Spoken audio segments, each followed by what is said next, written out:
picture this. It's 2 a.m. and you're lying in bed, staring at the ceiling, replaying that conversation from 3 days ago for the 100th time.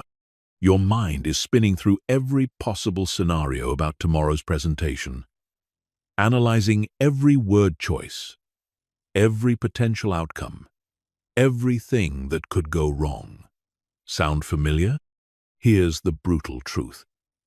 While you've been overthinking, someone else with half your intelligence and twice your confidence just made the decision you've been agonizing over for weeks. They took action. They moved forward. They got results. Meanwhile, you're still stuck in your head, trapped in an endless loop of analysis that's slowly suffocating your potential. I'm about to show you something that will change everything. Overthinking isn't a sign of intelligence. It's not careful planning. It's not being thorough. Overthinking is a mental prison that's stealing your time, your energy, and your opportunities. And the solution? It's simpler than you think. In the next 15 minutes, you're going to discover why your brain tricks you into overthinking, the hidden costs that are destroying your life, and most importantly, the simple system that will free you from this mental trap forever. By the end of this video, you'll have the tools to make faster decisions, take confident action, and finally break free from the paralysis of analysis. But here's the catch. You have to actually apply what you learn. No more overthinking whether this advice will work. No more waiting for the perfect moment to start. The time is now. Chapter 1. The Overthinking Epidemic. We're living in the golden age of overthinking. Never before in human history have we had access to so much information, so many options, so many voices telling us what we should do, how we should think, what we should choose, and it's paralyzing us. Your great-grandfather didn't overthink whether to ask someone on a date. He just did it. Your grandmother didn't spend 3 hours researching the perfect restaurant for dinner. She cooked what was available. They didn't have the luxury of infinite choice, and ironically, that made them more decisive, more action-oriented, more successful in many ways. But here's what's really happening in your brain when you overthink. You're activating what neuroscientists call the default mode network. This is the part of your brain that becomes active when you're not focused on the outside world and your mind is wandering. It's the voice in your head that never stops talking, analyzing, worrying, planning. The problem is that this network was designed for a different world. Thousands of years ago, when our ancestors faced a rustling bush, overthinking could save their lives. Is it a predator? Is it the wind? Should I run or investigate? That careful analysis was the difference between survival and death. But in today's world, that same mechanism is working against you. Your brain treats choosing a career path with the same urgency as escaping a saber-toothed tiger. It floods you with cortisol, activates your fight-or-flight response, and keeps you in a state of chronic stress and indecision. Here's the shocking reality. The average person makes about 35, 0 decisions per day. From what to wear to what to eat, from which route to take to work, to what to watch on Netflix. And if you're overthinking even a fraction of these decisions, you're burning through your mental energy faster than a sports car burns through gasoline. This is called decision fatigue, and it's why successful people like Steve Jobs wore the same outfit every day, why Barack Obama only wore blue or gray suits as president, why Mark Zuckerberg has a closet full of identical gray t-shirts. They understood something that most people don't. Your willpower and decision-making ability are finite resources. Every time you overthink a small decision, you're depleting the mental energy you need for the big ones. You're essentially choosing to be tired, stressed, and indecisive about the things that actually matter because you wasted your cognitive resources worrying about things that don't. But it gets worse. Overthinking doesn't just drain your energy, it actually makes you worse at making decisions. When you overanalyze, you start to doubt information that was perfectly clear before. You begin to see problems that don't exist, create obstacles that aren't there, and convince yourself that simple solutions are somehow inadequate. This is why your first instinct is often your best instinct. Your subconscious mind processes information incredibly quickly, drawing on years of experience and pattern recognition to give you an immediate gut feeling. But then your conscious mind steps in with its need to analyze everything, and suddenly what was clear becomes cloudy. The most successful people in the world aren't the smartest. They're the most decisive. They understand that a good decision made quickly is almost always better than a perfect decision made too late. They know that you can course correct along the way, but you can't make progress while you're standing still. Think about the last major opportunity you missed because you overthought it. Maybe it was a job offer you analyzed to death until the position was filled by someone else. Maybe it was an investment opportunity you researched so thoroughly that by the time you were ready to act, the moment had passed. Maybe it was asking someone out, starting a business, moving to a new city, or taking any kind of meaningful risk. Now think about how you felt afterward. Regret, right? Not because you made the wrong decision, but because you didn't make any decision at all. You let overthinking steal your opportunity, your confidence, your momentum. This epidemic of overthinking is creating a generation of smart, capable people who are paralyzed by their own intelligence. They know too much, consider too many variables, see too many potential outcomes. They're like chess grandmasters trying to calculate every possible move in a game where the rules keep changing. Chapter 2. The Neuroscience of Mental Paralysis. Let's dive deep into what's actually happening in your brain when you get stuck in overthinking mode. Understanding the neuroscience will help you recognize when it's happening and give you the power to interrupt the pattern. When you start overthinking, your brain activates several key regions simultaneously. The prefrontal cortex, responsible for executive function and planning, goes into overdrive. It's like having a computer with too many programs running at once. Everything slows down, gets glitchy, and eventually freezes. At the same time, your anterior cingulate cortex, which processes emotions and monitors for conflicts, starts firing rapidly. This is the part of your brain that notices when things don't feel right, when there's uncertainty, when you're facing a potential threat to your ego or well-being. It's essentially your internal alarm system, and when you overthink, it gets stuck in the on position. Meanwhile, your amygdala, the brain's fear center, begins releasing stress hormones like cortisol and adrenaline. These chemicals were designed to help you respond quickly to immediate physical threats. But when they're triggered by mental scenarios that may never happen, they create a state of chronic anxiety and hypervigilance. Here's where it gets really interesting. When your brain is in this overthinking state, it actually starts to form new neural pathways that reinforce the pattern. Every time you choose to analyze instead of act, you're literally rewiring your brain to be more indecisive in the future. It's like creating a mental rut that gets deeper every time you drive through it. This is why overthinking becomes addictive. Your brain starts to believe that more analysis equals better outcomes, even though research consistently shows the opposite. Studies have found that people who trust their gut instincts make better decisions than those who extensively deliberate, especially in complex situations with multiple variables. One of the most fascinating studies on this topic was conducted by researchers at the University of Amsterdam. They had participants choose between different cars based on multiple attributes. One group was asked to make an immediate decision, another was given time to consciously deliberate, and a third group was distracted with other tasks while their unconscious mind processed the information. The results were stunning.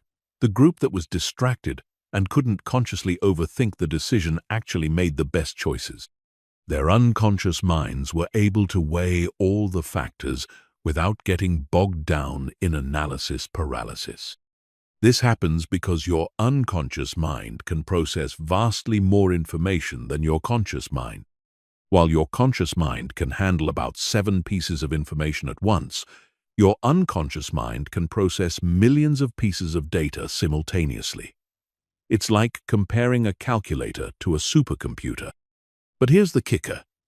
When you overthink, you're essentially forcing your calculator to do the supercomputer's job.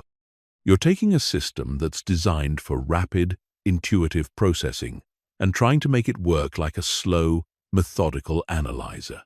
It's no wonder you feel mentally exhausted and confused. The overthinking brain also exhibits something called temporal discounting dysfunction.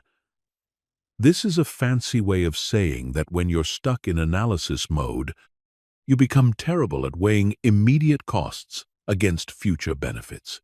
You start to overvalue minor risks and undervalue major opportunities. For example, you might spend weeks researching the perfect time to start investing, worried about market volatility and potential losses, while completely ignoring the massive opportunity cost of not investing at all. Your overthinking brain becomes so focused on avoiding small, immediate risks that it blinds you to large, long-term consequences. Neuroimaging studies show that overthinkers have increased activity in what's called the default mode network, a collection of brain regions that become active when you're not focused on the outside world. This network includes the medial prefrontal cortex, posterior cingulate cortex, and angular gyrus. And when it's overactive, it creates that constant mental chatter that never seems to stop. People with anxiety and depression often show hyperactivity in this network, which explains why overthinking is so closely linked to these conditions. The brain gets trapped in loops of self-referential thinking, constantly monitoring, analyzing, and worrying about internal states, instead of engaging with the external world. But here's the good news. Neuroplasticity means your brain can change. Just as you've trained your brain to overthink through repetition, you can train it to be more decisive through different kinds of repetition. Every time you catch yourself overthinking and choose to take action instead, you're building new neural pathways that support quick, confident decision-making. The key is understanding that your brain's tendency to overthink isn't a character flaw or a sign of intelligence. It's simply a pattern that can be changed. Like any habit, it feels automatic and natural because you've practiced it so many times, but that doesn't mean it's serving you. Chapter 3. The Hidden Costs of Analysis Paralysis. While you've been sitting there analyzing every possible outcome, life has been passing you by. The hidden costs of overthinking are far more devastating than most people realize, and they compound over time like interest on a debt you never knew you owed. Let's start with the most obvious cost: time. The average overthinker spends 2-3 hours per day stuck in mental loops, analyzing decisions that could be made in minutes. That's 21 hours per week, or roughly 731,095 hours per year. To put that in perspective, you could learn a new language, master a musical instrument, or build a substantial side business with that time. But time isn't the only thing you're losing. Every moment spent overthinking is a moment not spent taking action. And action is what creates results. While you're perfecting your business plan, someone else is launching their imperfect version and learning from real customer feedback. While you're researching the perfect workout routine, someone else is at the gym building muscle and strength. This leads to what psychologists call analysis paralysis, the state where you've analyzed a situation so thoroughly that you become incapable of making any decision at all. You've considered every angle, every risk, every possible outcome, and instead of feeling more confident, you feel overwhelmed and frozen. The irony is brutal. The more you think about a decision, the less confident you become in your ability to make it. This happens because overthinking activates your brain's error detection system, which starts to find problems and inconsistencies that weren't apparent before. What seemed like a clear choice becomes murky and complicated. This leads to what researchers call decision avoidance, the tendency to postpone or delegate decisions when they become too complex or overwhelming. You might tell yourself you're being careful and thorough, but what you're really doing is avoiding the discomfort of commitment and the possibility of being wrong. The financial costs of overthinking are staggering. In the investment world, analysis paralysis costs people millions of dollars every year. While overthinkers are researching the perfect stock, bond, or real estate investment, markets move, opportunities disappear, and compound interest works against them instead of for them. Career-wise, overthinking is equally destructive. How many promotions have you not pursued because you weren't ready yet? How many networking events have you skipped because you didn't know exactly what to say? How many business ideas have died in your head because you couldn't stop finding potential problems? The opportunity cost of overthinking is enormous because opportunities have expiration dates. The job opening won't wait for you to perfectly craft your application. The potential business partner won't wait for you to finish your analysis. The chance to invest in that property won't wait for you to research every possible risk. But perhaps the most devastating cost is psychological. Chronic overthinking erodes your confidence in your own judgment. Every time you second-guess yourself, every time you analyze a decision to death, every time you choose analysis over action, you're reinforcing the belief that you can't trust your own instincts. This creates a vicious cycle. The less you trust yourself, the more you feel the need to overthink. The more you overthink, the less confident you become. Over time, you develop what psychologists call learned helplessness, the belief that your actions don't matter, that outcomes are beyond your control, that you're powerless to create the life you want. Relationships suffer tremendously from overthinking. When you overanalyze every text message, every facial expression, every social interaction, you create problems that don't exist and misconnections that do. You become so focused on managing impressions and avoiding rejection that you forget to be authentic and present. The energy cost of overthinking is also significant. Your brain uses about 20% of your body's total energy, and when it's stuck in overdrive, that percentage increases dramatically. This is why a day of overthinking can leave you feeling more exhausted than a day of physical labor. You're literally burning yourself out without producing anything of value. Creativity and innovation are casualties of overthinking as well. When your mind is constantly analyzing and critiquing, there's no space for new ideas to emerge. You become so focused on what's practical, safe, and logical that you lose touch with what's possible, exciting, and revolutionary. The health impacts are real too. Chronic overthinking triggers the same stress response as real physical threats, flooding your system with cortisol and adrenaline.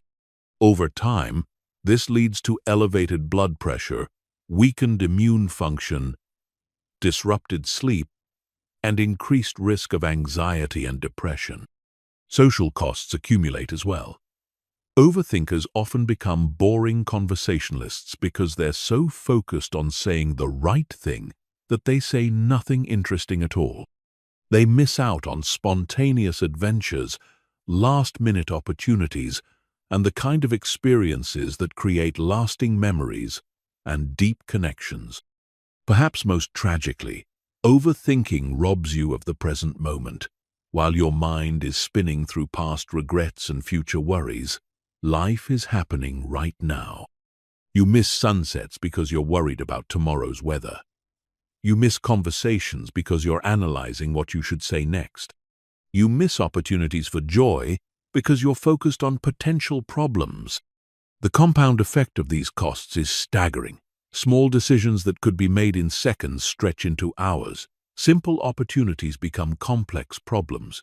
Clear paths become maze-like puzzles. And slowly, over months and years, overthinking transforms capable, intelligent people into hesitant, anxious, paralyzed versions of themselves. Chapter 4. Why your brain tricks you into overthinking. Your brain isn't trying to sabotage you when it falls into overthinking patterns. In fact, it's trying to protect you using mechanisms that were perfectly adapted for a world that no longer exists. Understanding why your brain defaults to overthinking will help you recognize when it's happening and give you the compassion to change the pattern without fighting against your own nature. The primary culprit is what evolutionary psychologists call the better safe than sorry principle. For millions of years, our ancestors survived by being cautious, by thinking through potential threats, by considering what could go wrong before taking action. The humans who rushed into unknown situations without analysis often didn't live long enough to pass on their genes. This cautious mindset served us well when the stakes were literally life and death. If you heard a noise in the bushes, it was better to spend time analyzing whether it was a predator than to ignore it and potentially become someone's dinner. If you were considering eating an unknown plant, extensive deliberation could save you from poisoning. But here's the problem. Your ancient brain doesn't distinguish between choosing a restaurant for dinner and escaping from a saber-toothed tiger. Both situations trigger the same analytical processes, the same caution mechanisms, the same tendency to consider every possible negative outcome. Modern life has created what researchers call a threat detection malfunction. Your brain's early warning system, which was calibrated for physical dangers that appeared suddenly and required immediate response, is now constantly activated by abstract, future-oriented concerns that may never actually materialize. When you're lying in bed worrying about a presentation next week, your brain is responding as if the audience is already there, judging you, waiting to pounce on your mistakes. When you're analyzing whether to ask someone on a date, your brain is treating potential rejection like a physical attack on your survival. This is compounded by what psychologists call the negativity bias, your brain's tendency to focus more on potential losses than potential gains. Studies show that people feel the pain of losing 100 more intensely than the pleasure of gaining 100. This bias made sense when resources were scarce and losing anything could mean starvation.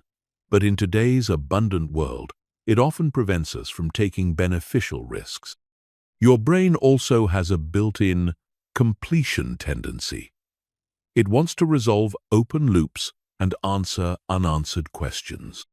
This is why you can't stop thinking about a problem until you've solved it, even when the problem doesn't actually need solving. Your brain perceives unresolved decisions as threats to your sense of control and competence. Social media and information overload have hijacked these natural tendencies. Your brain receives thousands of data points every day about what you should do, what you should want, what you should achieve. This creates what psychologists call choice overload, when having too many options actually makes decision-making harder, not easier. The famous jam study illustrated this perfectly. When shoppers were offered 24 varieties of jam to sample, only 3% made a purchase. But when they were offered just 6 varieties, 30% bought jam.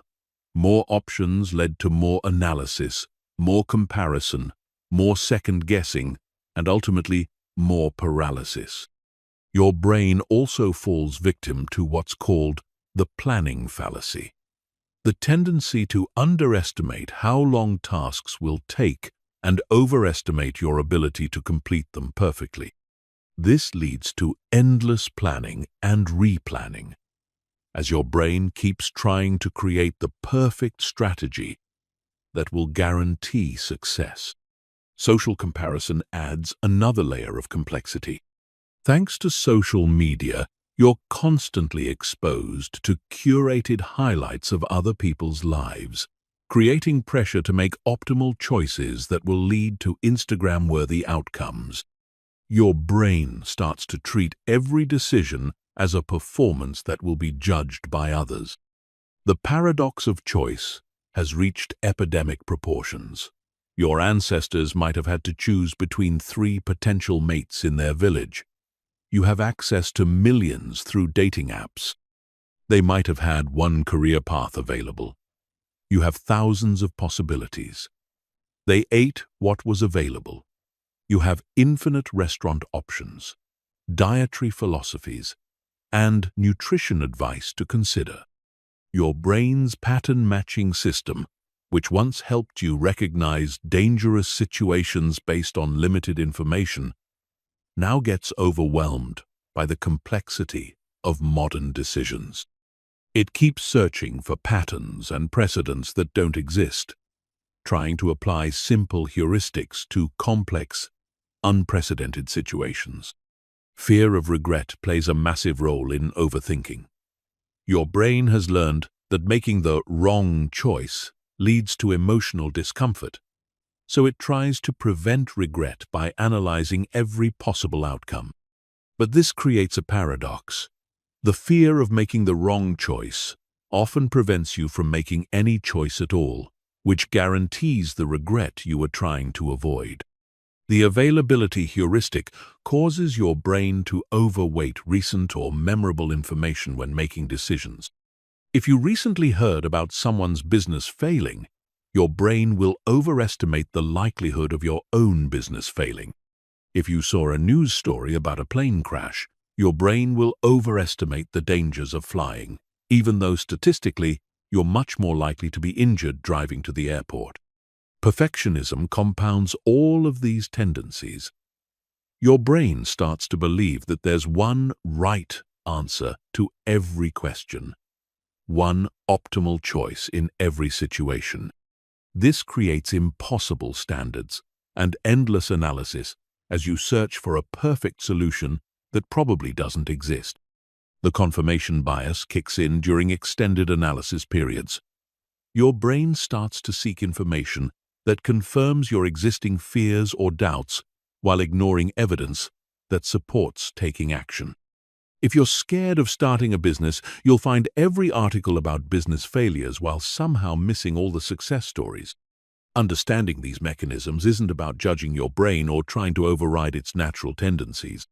It's about recognizing when these protective systems are working against you in modern contexts and developing strategies to work with your brain's nature while still taking decisive action. Chapter 5. The Illusion of Productive Thinking. Here's the most dangerous lie your brain tells you about overthinking: that it's productive. That all that mental spinning, analyzing, and planning is actually accomplishing something valuable. That you're being responsible, thorough, and intelligent by considering every angle before taking action. This illusion is so convincing that many overthinkers wear their analysis paralysis like a badge of honor. They tell themselves they're being careful, strategic, or thoughtful. They look at people who make quick decisions and judge them as impulsive, reckless, or shallow. But the research tells a completely different story. Studies consistently show that excessive deliberation leads to worse outcomes, not better ones. When researchers track decision quality over time, they find that people who trust their initial instincts and act quickly generally achieve better results than those who analyze extensively before acting. Why does this happen? Because thinking and doing activate completely different parts of your brain. When you're thinking about riding a bicycle, you use your prefrontal cortex to analyze balance, speed, and steering. But when you're actually riding a bicycle, you use your cerebellum and motor cortex to execute smooth, automatic movements. The thinking brain and the doing brain operate on entirely different systems. The same principle applies to every area of life. You can think about having a conversation with someone for hours, planning what you'll say, anticipating their responses, rehearsing your reactions. But the actual conversation will unfold based on real-time social cues, emotional dynamics, and spontaneous moments that no amount of pre-planning can predict. This is why the most charismatic people aren't the ones who plan out every word. They're the ones who stay present and respond authentically to whatever emerges. They trust their social intelligence to guide them in the moment rather than trying to script the interaction in advance. The illusion of productive thinking is reinforced by the fact that analysis feels like work. Your brain is active. You're using energy. You feel mentally engaged. But feeling busy isn't the same as being productive. You can spend 8 hours thinking about a problem and make zero progress towards solving it.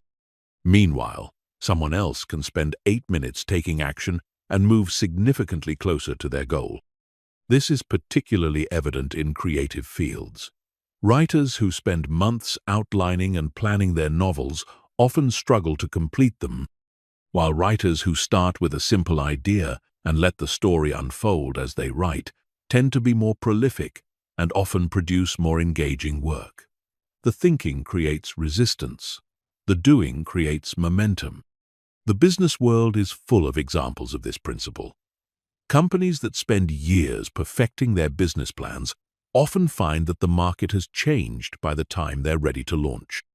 Meanwhile, companies that launch quickly with minimum viable products can adapt and improve based on real customer feedback rather than theoretical projections.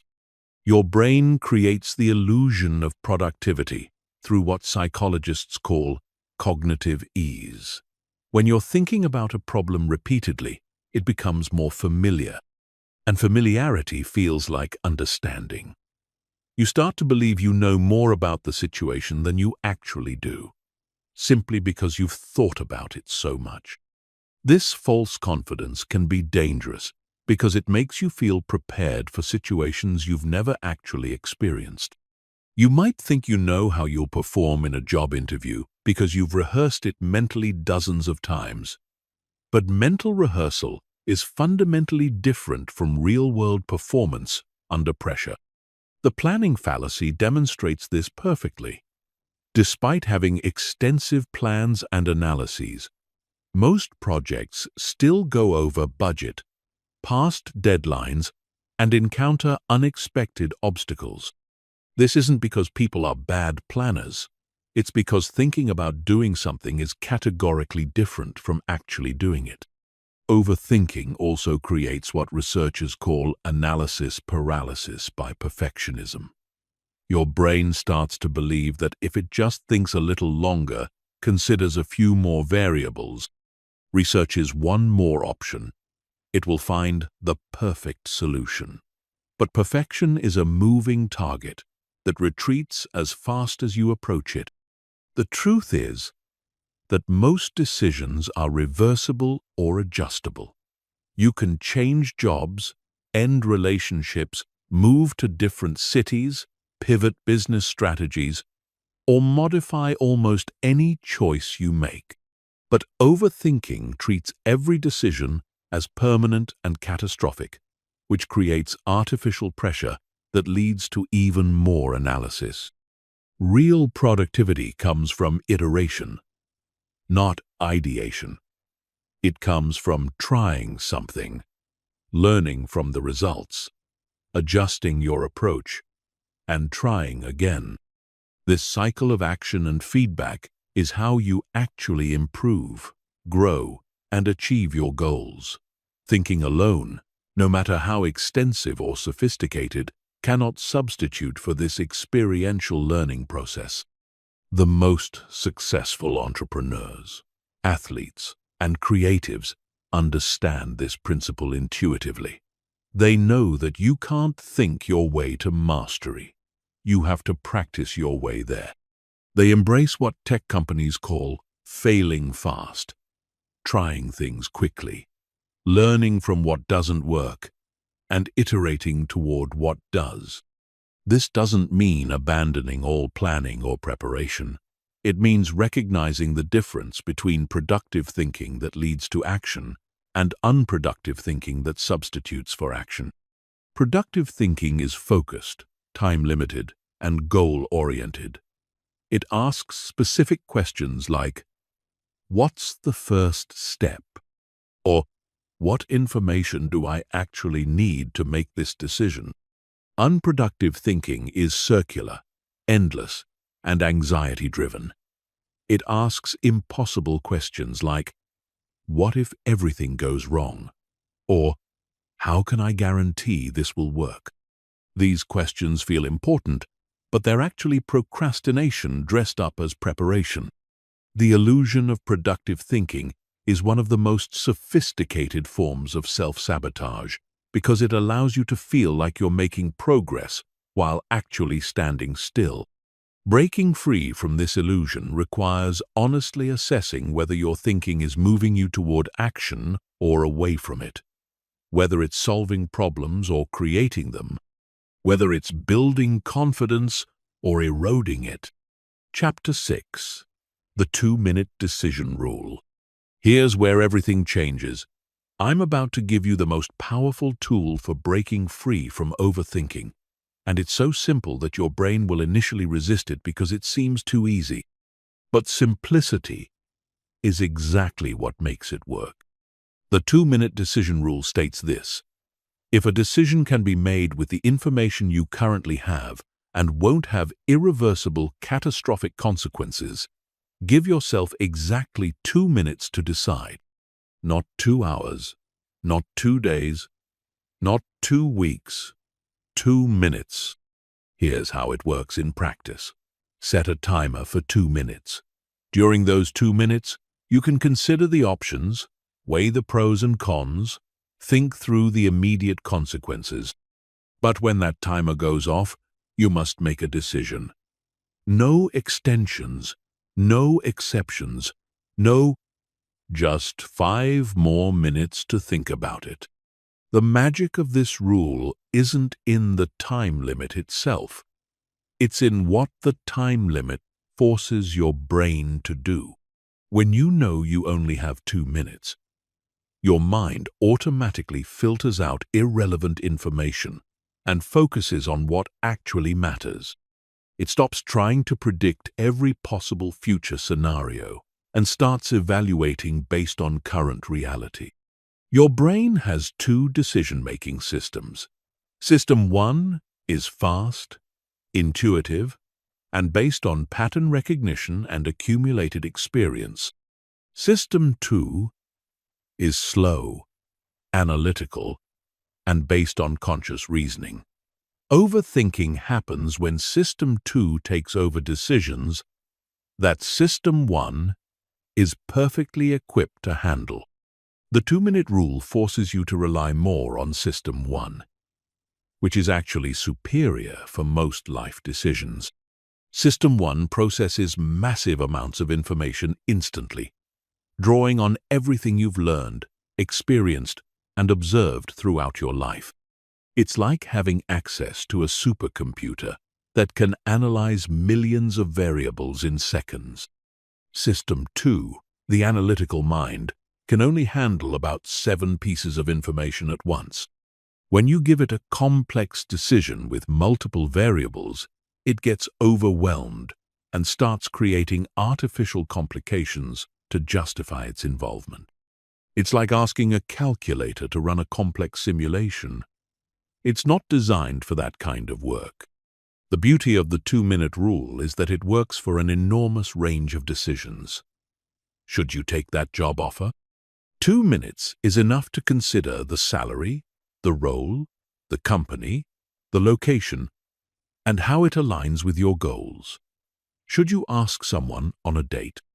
2 minutes is more than enough to evaluate your interest, their apparent interest, and the potential for connection.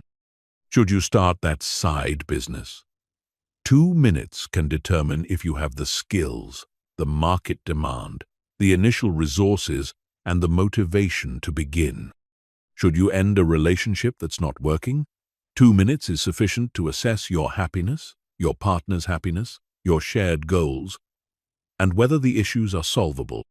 But here's what separates successful people from chronic overthinkers. They understand that most decisions are not permanent. If you take a job and it's not the right fit, you can find another job. If you ask someone out and they say no, you can ask someone else. If you start a business and it doesn't work, you can start a different business or go back to employment. The fear of making the wrong decision is almost always disproportionate to the actual consequences of that decision. Your brain treats choosing a restaurant like a life or death scenario. But in reality, the worst-case scenario is a mediocre meal and the loss of an hour and some money. These consequences are so minor that spending more than 2 minutes deciding is objectively irrational. Even bigger decisions rarely have the catastrophic consequences your overthinking brain imagines. Moving to a new city? If you don't like it, you can move again. Changing careers? Most people change careers multiple times throughout their lives. Getting married? Divorce exists. And while it's not ideal, it's not the end of the world either. The 2-minute rule also eliminates decision avoidance. When you know you have to decide in 2 minutes, you can't postpone the decision indefinitely. You can't wait for more information, more time, or more certainty. You have to work with what you have right now, which is almost always sufficient for making a good decision. This rule forces you to distinguish between decisions that matter and decisions that don't. If you can't decide something in 2 minutes, ask yourself, is this decision actually important enough to warrant extended analysis? Or am I overthinking something that will have minimal impact on my life? Most of the decisions we agonize over fall into the second category. What to wear to work, what to have for lunch, which movie to watch, what to post on social media.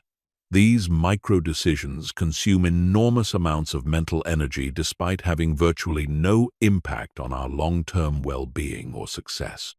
The 2-minute rule also builds decision-making confidence.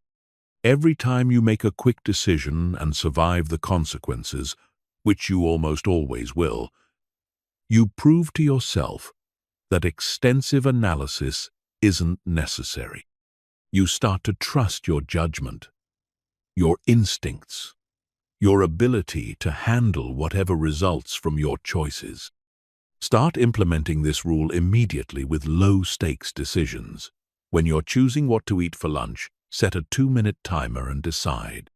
When you're picking something to watch on Netflix, give yourself 2 minutes max. When you're deciding whether to go to a social event, 2 minutes is plenty. As you build confidence with small decisions, Gradually apply the rule to bigger ones. The key is to start where the stakes are low, so you can prove to yourself that quick decisions don't lead to disaster. In fact, you'll likely find that your quick decisions are just as good as, and often better than, your extensively analyzed ones. Remember, the goal isn't to make perfect decisions. The goal is to make good enough decisions quickly, so you can spend your time and energy implementing those decisions rather than endlessly reconsidering them. Action beats analysis every single time. The 2-minute rule will feel uncomfortable at first because it goes against everything your overthinking brain believes about decision-making. Your brain will insist that important decisions require more time, more analysis, more consideration. But your brain is wrong. Most decisions require more action, not more thought. Chapter 7. The 80% Rule and Good Enough Decision-Making. Perfectionism is the fuel that powers the overthinking engine. Your brain becomes convinced that there's one optimal choice in every situation. One perfect path forward. One ideal outcome that can be achieved if you just analyze long enough and hard enough. This pursuit of perfection is what keeps you stuck, paralyzed, and perpetually dissatisfied with your decisions. The 80% rule offers a radical alternative. Make decisions when you have 80% of the information you think you need, and you're 80% confident in your choice. Don't wait for 100% certainty, because it doesn't exist. Don't hold out for perfect information, because you'll never have it. Don't demand guarantees, because life doesn't offer them. This rule is based on a fundamental truth that overthinkers struggle to accept. In most situations, a good decision made quickly beats a perfect decision made too late. The remaining 20% of information you're waiting for rarely changes the fundamental nature of the decision, but it can cost you the opportunity to act when action matters most. Military leaders understand this principle intimately. In combat situations, waiting for perfect intelligence can mean the difference between victory and defeat, between life and death. They operate on what they call the 70% solution. If you have 70% of the information and 70% confidence, you act. The speed of decision matters more than the perfection of decision. Business leaders operate similarly. Amazon's Jeff Bezos was famous for making decisions with what he called disagree and commit. If he was 70% confident in a direction, he would fully commit to it, rather than spending months trying to get to 90% confidence. This decision-making speed was a key factor in Amazon's ability to innovate and dominate multiple markets. The 80% rule works because of diminishing returns on analysis. The first 20% of your research typically provides 80% of the useful information. The next 60% of research provides only 20% additional value. The final 20% of research, the part that gets you from pretty sure to absolutely certain, provides almost no additional value while consuming enormous amounts of time and energy. Think about buying a car. The first hour of research tells you about reliability ratings, price ranges, fuel efficiency, and safety scores. The second hour might teach you about specific features, warranty details, and dealer incentives. But the 20th hour of research, you're probably comparing thread counts on floor mats or analyzing the exact shade differences between paint options. That's not productive research. That's procrastination disguised as preparation. The 80% rule also acknowledges a crucial reality. You can course correct as you go.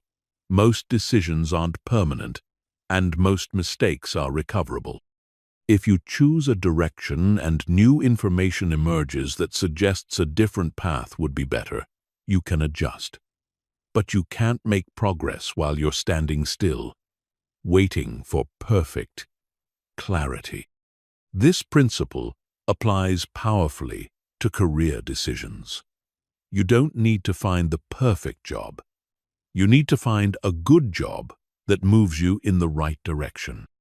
You can learn what you like and don't like through actual experience. Then use that information to make your next career move. But if you wait for the perfect opportunity, you might wait forever while missing dozens of good opportunities that could have advanced your career. The same logic applies to relationships. You don't need to find the perfect person. You need to find someone who meets your core criteria and with whom you feel a genuine connection.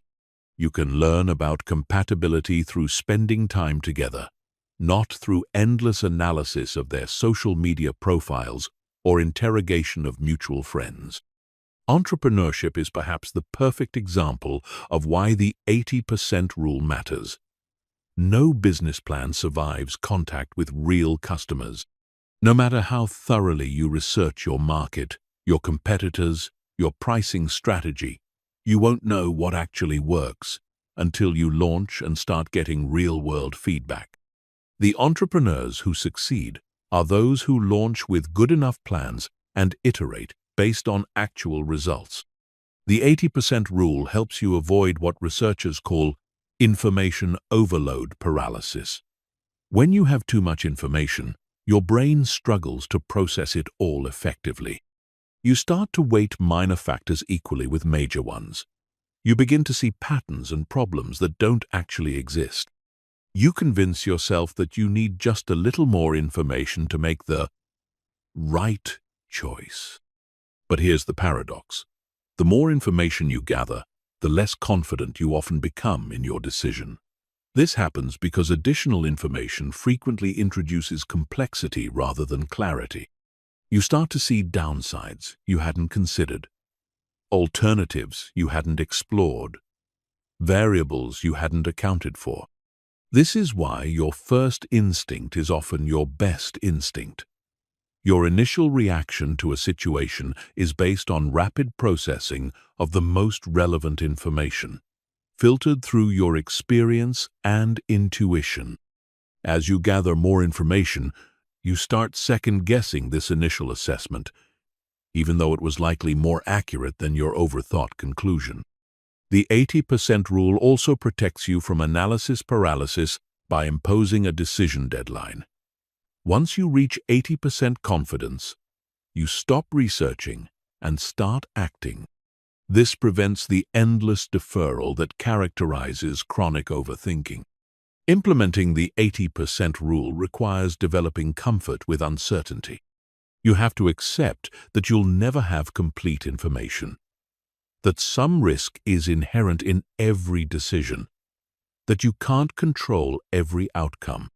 This acceptance is liberating because it frees you from the impossible burden of trying to predict and prevent every possible negative consequence. Start practicing with decisions where the stakes are moderate. When you're choosing a vacation destination, stop researching when you're 80% sure about a place.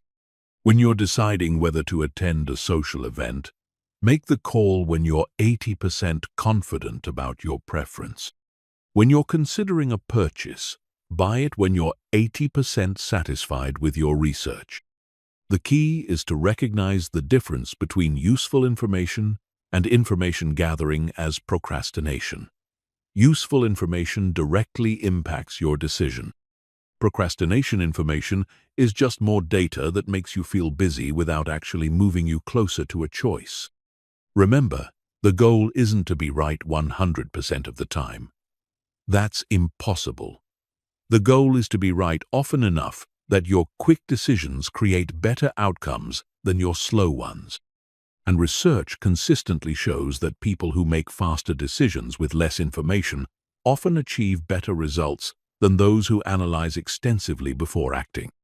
The 80% rule teaches you to trust yourself, to value speed over perfection, and to embrace the iterative nature of life. You make the best decision you can with the information you have, then adjust course as new information emerges.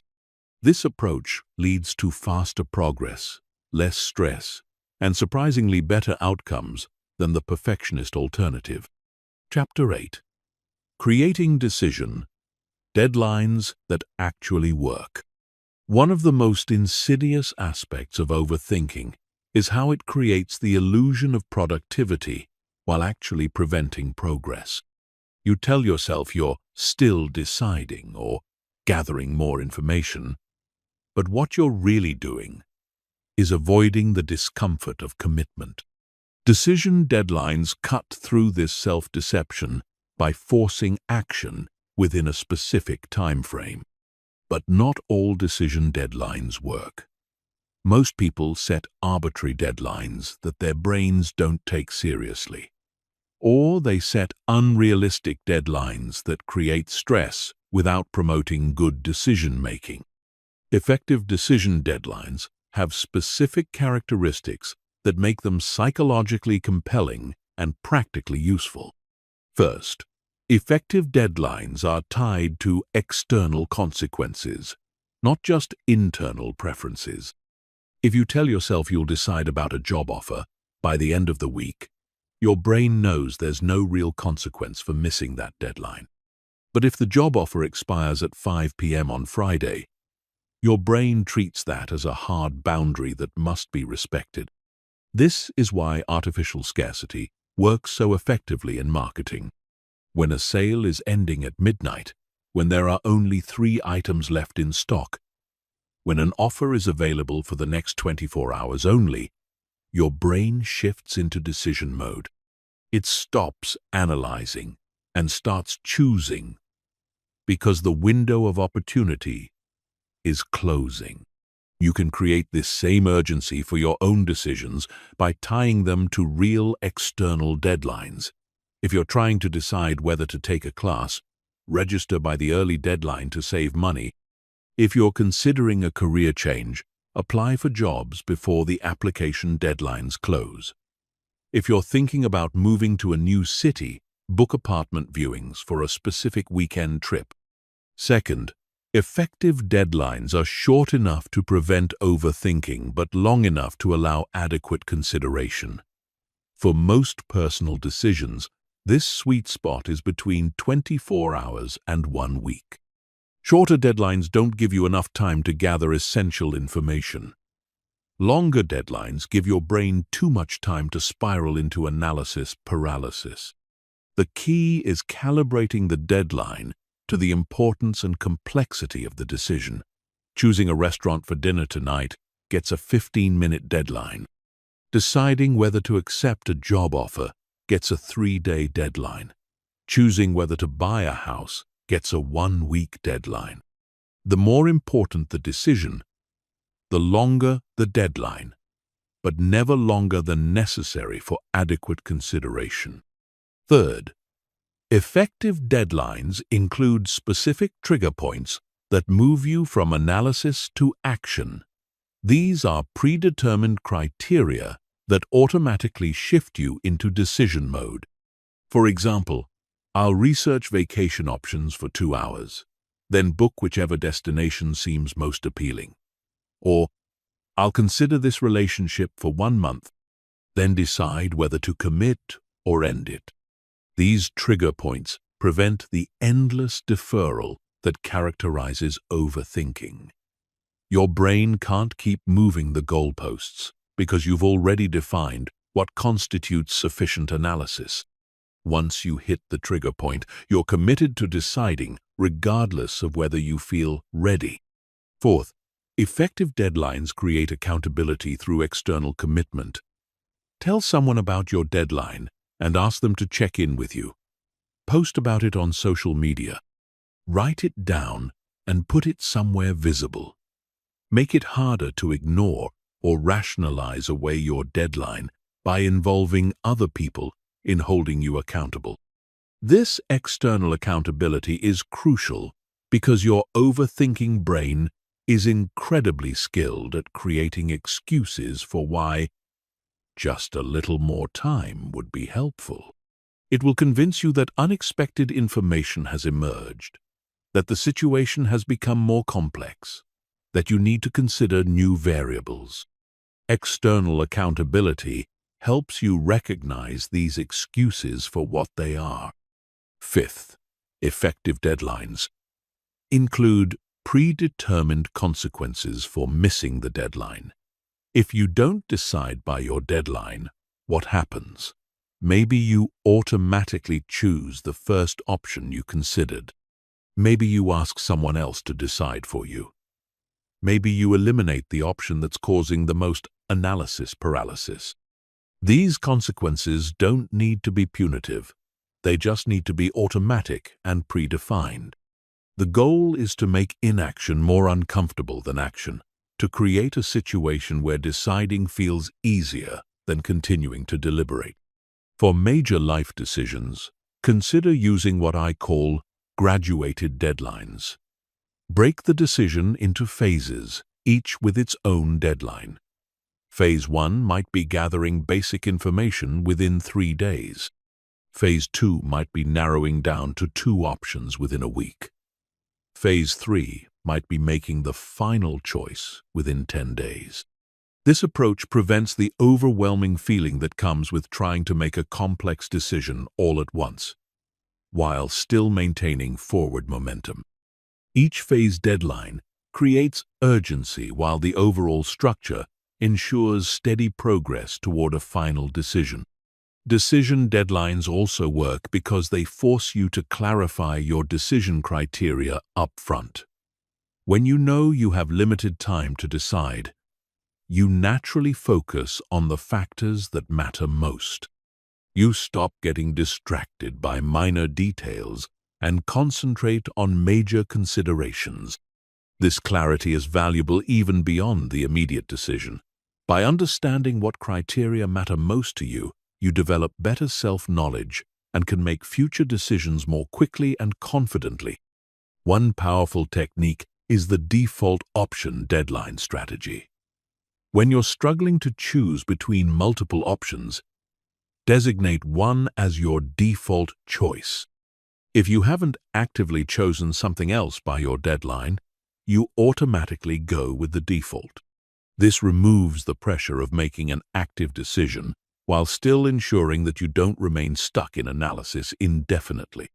The default option should be the choice that seems most reasonable with current information, the one you'd pick if you had to decide right now.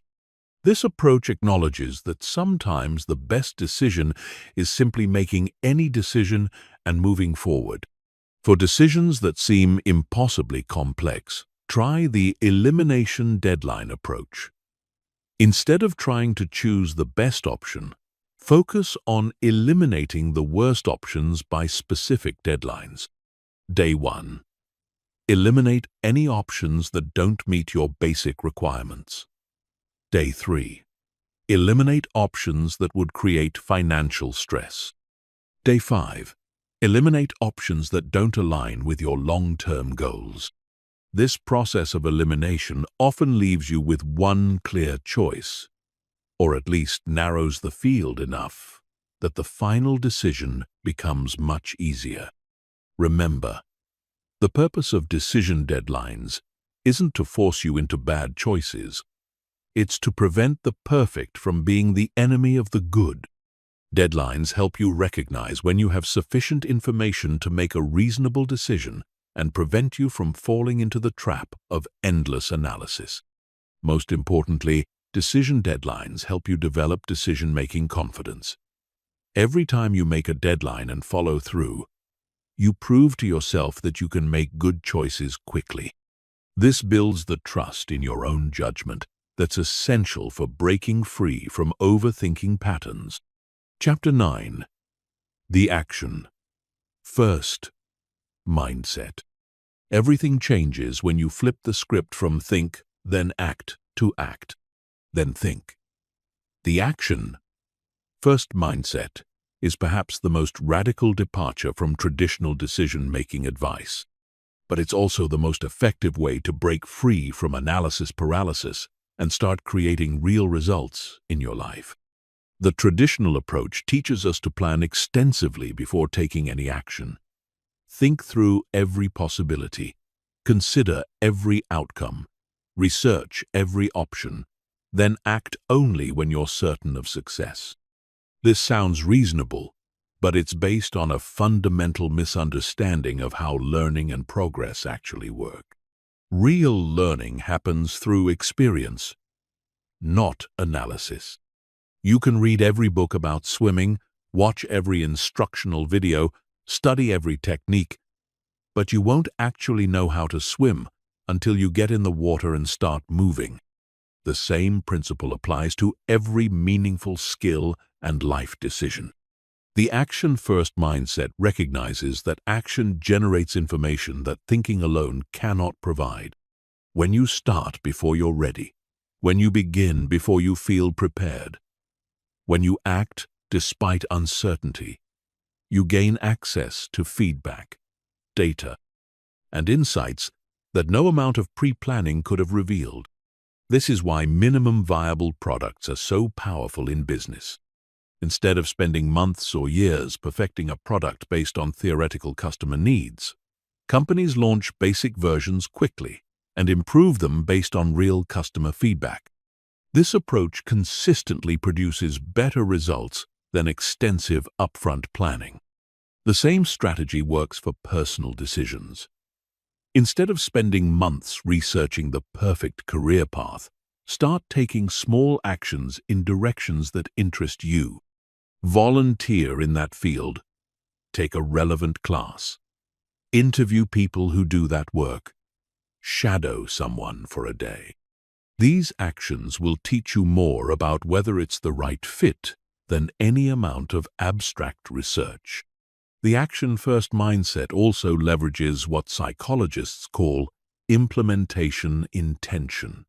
When you commit to taking specific actions by specific dates, your brain automatically starts scanning for opportunities and resources to support those actions. You become more likely to notice relevant information, meet helpful people, and discover unexpected possibilities. This happens because action creates momentum, and momentum attracts resources. When you're actively working towards something, people can see your commitment and are more likely to offer help, advice, or opportunities. When you're just thinking about something, there's nothing visible for others to support. Consider the difference between saying, "I'm thinking about starting a business," and saying, "I'm launching my business next month." The first statement invites casual conversation but no real support. The second statement signals serious intent and often generates offers of help, connections, and resources. The action-first mindset doesn't mean acting recklessly or without any consideration. It means taking the smallest possible action that will generate useful information or move you in your desired direction. These small actions compound over time into significant progress, while small amounts of thinking compound into nothing but mental fatigue. For example, if you're considering asking someone on a date, the smallest action might be starting a conversation with them. If you're thinking about changing careers, the smallest action might be updating your resume or browsing job listings. If you're contemplating moving to a new city, the smallest action might be researching neighborhoods or planning a visit. These small actions break the spell of overthinking by shifting you from passive consumption of information to active generation of experience. They move you from the realm of possibility into the realm of reality, where you can get actual feedback rather than theoretical projections.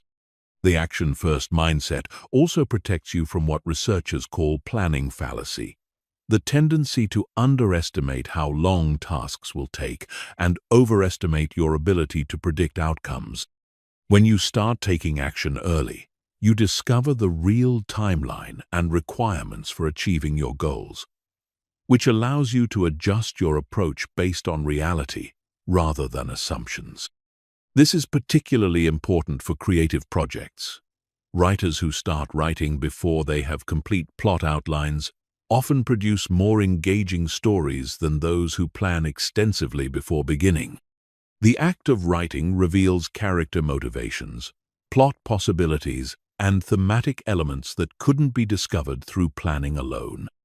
Musicians who start recording demos before perfecting their songs often capture energy and authenticity that gets lost in over-rehearsed performances.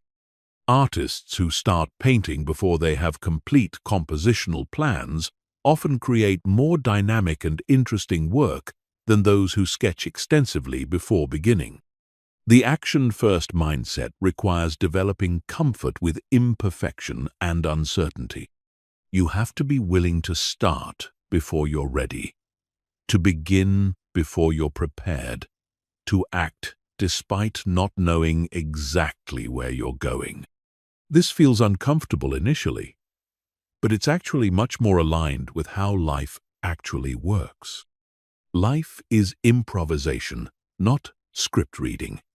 No matter how much you plan, unexpected variables will emerge that require real-time adaptation.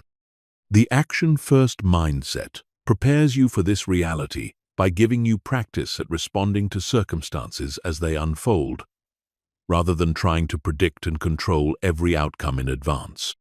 One powerful technique for implementing the action-first mindset is what I call micro-commitments. Instead of making large commitments that feel overwhelming, make tiny commitments that feel manageable, but still move you forward. Commit to writing one paragraph, making one phone call, sending one email, taking one class. These micro-commitments are easy to fulfill, which builds confidence and momentum. They also generate small amounts of feedback and progress, which accumulate over time into significant results. Most importantly, they break the pattern of analysis paralysis by requiring action instead of endless consideration. Another key technique is time boxing your thinking. Give yourself a specific, limited amount of time to consider a decision or plan a project. Then take action, regardless of whether you feel ready. You might spend 30 minutes researching restaurants, then pick one and make a reservation. You might spend 2 hours planning a business idea, then register a domain name and start building a website. The action-first mindset transforms failure from something to be avoided into something to be leveraged. When you act quickly and fail quickly, you learn quickly. You discover what doesn't work while you still have time and energy to try different approaches. This rapid iteration leads to faster learning and better outcomes than slow, cautious planning. Most importantly, the action-first mindset builds the kind of confidence that comes from proven capability rather than theoretical knowledge. When you've successfully navigated uncertainty, adapted to changing circumstances, and achieved results through action, you develop unshakable confidence in your ability to handle whatever life throws at you. This confidence is qualitatively different from the false confidence that comes from extensive planning. Planned confidence is brittle. It shatters when reality doesn't match your projections. Action-based confidence is resilient. It grows stronger when you successfully adapt to unexpected circumstances. Chapter 10. Emergency Protocols for Overthinking Attacks. Even with the best preventive strategies, you'll still experience moments when your brain spirals into overthinking mode. These are what I call overthinking attacks. Sudden episodes where your mind starts racing through endless scenarios. Your stress levels spike, and you feel paralyzed by the complexity of a situation. Having emergency protocols ready for these moments can help you break the pattern quickly and regain your ability to think clearly and act decisively. The first step in any emergency protocol is recognition. You need to develop the ability to catch yourself in the middle of an overthinking attack rather than getting swept away by it. The earlier you recognize what's happening, the easier it is to interrupt the pattern and redirect your mental energy.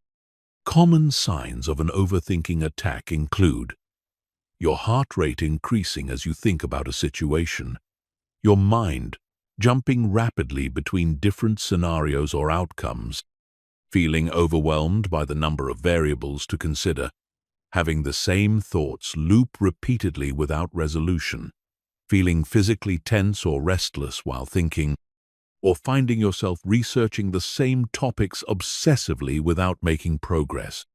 Once you recognize that you're in overthinking mode, the first emergency protocol is what I call the circuit breaker. Just like an electrical circuit breaker stops dangerous power surges, this technique stops dangerous thought surges before they can do damage to your decision-making capability.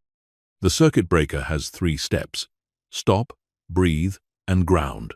First, literally say, stop, out loud or in your head. This interrupts the thought pattern and creates a moment of awareness. Second, take 5 deep breaths, focusing only on the sensation of air entering and leaving your lungs. This activates your parasympathetic nervous system and reduces stress hormones. Third, ground yourself by naming 5 things you can see, 4 things you can touch, 3 things you can hear, 2 things you can smell, and 1 thing you can taste. This grounding technique, known as the 5-4-3-2-1 method, pulls your attention away from abstract worries and back to present moment reality. It's almost impossible to overthink about future scenarios when you're fully engaged with immediate sensory experience. The second emergency protocol is the 2-question filter. When you're overwhelmed by the complexity of a situation, ask yourself only 2 questions. What's the worst realistic outcome if I make the wrong choice? And what's the cost of not deciding at all? These questions help you gain perspective on whether your overthinking is proportionate to the actual stakes involved. Most of the time, you'll discover that the worst realistic outcome is much less catastrophic than your anxious brain is suggesting, while the cost of indecision is much higher than you've been acknowledging. This realization often provides the clarity you need to move forward with confidence. The third protocol is the constraint method. When you're paralyzed by too many options or variables, artificially constrain your choices to make the decision more manageable. If you're overthinking a career change, limit yourself to considering only 3 specific job opportunities. If you're overwhelmed by investment options, choose between only 2 or 3 specific investments. These constraints aren't permanent. You can always expand your options later if needed. But in the moment of overthinking, reducing complexity helps your brain process the decision more effectively. It's like clearing clutter from a messy room so you can actually see what you're working with. The fourth protocol is the timer technique. Set a timer for 10 minutes and allow yourself to think about the situation intensively during that time. Write down every concern, every option, every potential outcome that comes to mind. Don't try to solve anything. Just capture all the thoughts that are swirling around in your head. When the timer goes off, stop thinking and start acting. Pick the first reasonable option from your list and take 1 small step toward it. The purpose isn't to make the perfect choice, but to break the paralysis and generate momentum. You can always adjust course later, but you can't make progress while you're stuck in analysis mode. The fifth protocol is the outside perspective technique. When you're deep in overthinking, You lose perspective on your situation. Ask yourself, what would I tell my best friend if they came to me with this exact problem? Often, the advice you'd give to someone else is clearer and more practical than the solutions your anxious brain generates for yourself. You can also literally ask someone else for their perspective, but be specific about what kind of help you need. Don't ask for more analysis. You already have too much of that. Instead, ask for their gut reaction, their immediate impression, or what they would do in your situation. Fresh perspectives can cut through the mental fog that clouds your own judgment. The sixth protocol is the deadline declaration. When you catch yourself in an overthinking loop, publicly declare a deadline for making the decision. Tell someone else when you're going to decide, post it on social media, or write it down somewhere visible. This external commitment creates accountability that makes it harder to continue deferring the decision indefinitely. Make the deadline short enough to prevent further overthinking but long enough to feel reasonable. For most personal decisions, 24 to 48 hours is appropriate. For smaller decisions, a few hours or even minutes might be sufficient. The seventh protocol is the energy redirect. Overthinking burns enormous amounts of mental energy without producing useful results. When you catch yourself spinning, immediately redirect that energy toward physical action. Go for a walk, do jumping jacks, clean your room, organize your desk, or engage in any activity that requires physical movement and attention. This serves multiple purposes. It interrupts the thought pattern. It burns off stress hormones through physical activity. It often provides mental clarity through the meditative aspects of repetitive tasks. And it gives you a sense of accomplishment and control that counters the helplessness of analysis paralysis. The eighth protocol is the worst-case planning. Sometimes overthinking persists because your brain is genuinely worried about potential negative outcomes. Instead of trying to suppress these worries, address them directly by creating a concrete plan for handling your worst-case scenario. Spend 15 minutes writing out exactly what you would do if your feared outcome actually occurred. How would you handle it? What resources would you use? Who would you ask for help? What would your next steps be? This planning often reveals that even worst-case scenarios are manageable, which reduces anxiety and frees you to make decisions with greater confidence. Remember, these emergency protocols are tools, not permanent solutions. The goal is to interrupt the overthinking pattern long enough to regain your equilibrium and decision-making capability. With practice, you'll get better at recognizing overthinking attacks early and deploying the appropriate protocol before the pattern becomes entrenched. The key is having these protocols ready before you need them. Write them down, practice them during calm moments, and make them as automatic as possible. When you're in the middle of an overthinking attack, you won't have the mental clarity to figure out what to do. You need to rely on prepared responses that you can execute without additional analysis. Chapter 11. Retraining your decision. Making muscles. Your decision-making ability is like a muscle that's been weakened by years of overthinking. Just as you wouldn't expect to run a marathon after months of sitting on the couch, you can't expect to make confident, quick decisions immediately after years of analysis paralysis. You need to systematically retrain your decision-making muscles through progressive exercises that build strength, speed, and confidence. The first exercise in this retraining program is what I call decision sprints.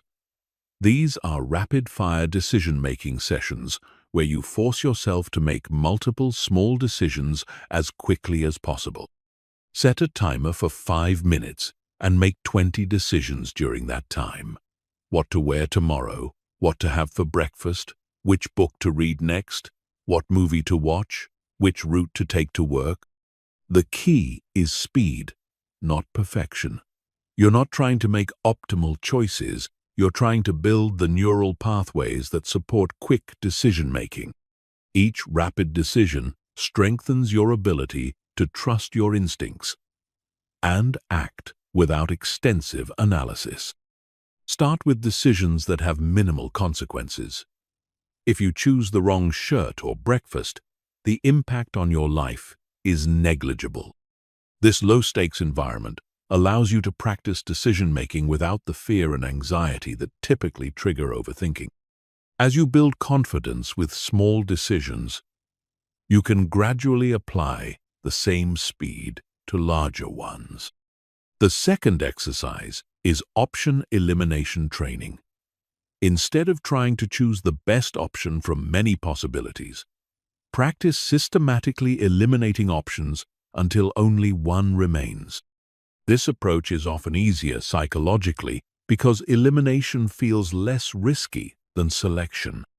For example, if you're choosing a restaurant, start by eliminating cuisines you're not in the mood for, then eliminate places that are too expensive or too far away. Then eliminate places with poor reviews.